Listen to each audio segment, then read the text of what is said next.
Assalamualaikum warahmatullahi wabarakatuh.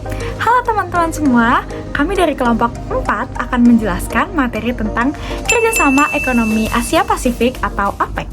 Sebelumnya, perkenalan diri dulu, nama saya Hafizah Aulia. Nama saya Dinda Aulia. Nama saya Muhammad Nazrul Wisano. Saya Muhammad Akbar Ramadan. Nah teman-teman, di sini kalian semua udah pada tahu belum sih tentang APEC atau kerjasama ekonomi Asia Pasifik?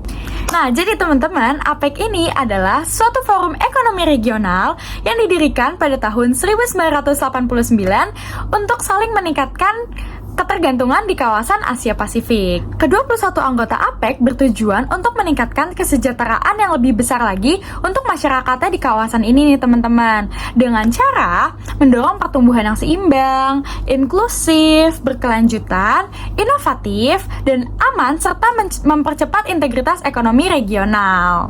Teman-teman tahu nggak sih seberapa banyak negara yang join sama APEC? Jadi, APEC ini beranggotakan 21 negara. Wah, banyak banget kan? Nah, teman-teman, kata ekonomi di APEC ini ada maknanya loh. Jadi, kata ekonomi ini digunakan untuk menggambarkan ke-21 negara yang join sama APEC. Kira-kira tahu nggak sih kenapa kata ekonomi ini bisa menggambarkan ke-21 anggota APEC? Karena proses kerjasama dalam APEC itu berfokus utamanya pada isu-isu perdagangan dan ekonomi nih teman-teman. Jadi makanya kata ekonomi itu menggambarkan ke-21 anggota APEC. Nah ada alasan lagi nih kenapa anggota APEC itu digambarkan dengan kata ekonomi. Karena mereka itu saling bekerja sama sebagai entitas ekonomi. Jadi kenapa kata ekonomi ini cocok banget nih untuk menggambarkan seluruh anggota APEC.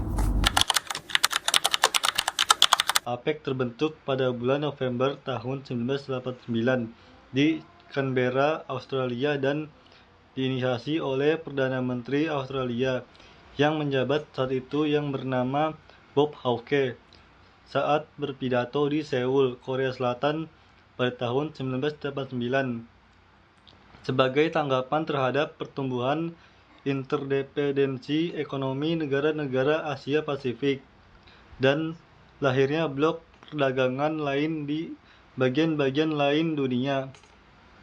APEC bermarkas di Singapura.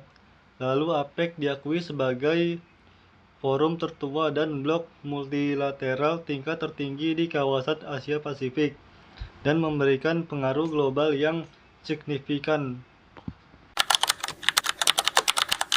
Jadi, Asia Pacific Economic Competition lahir dari perubahan dalam konsentrasi politik dunia, globalisasi yang meluas, dan ketidakpastian atas proses perdagangan global.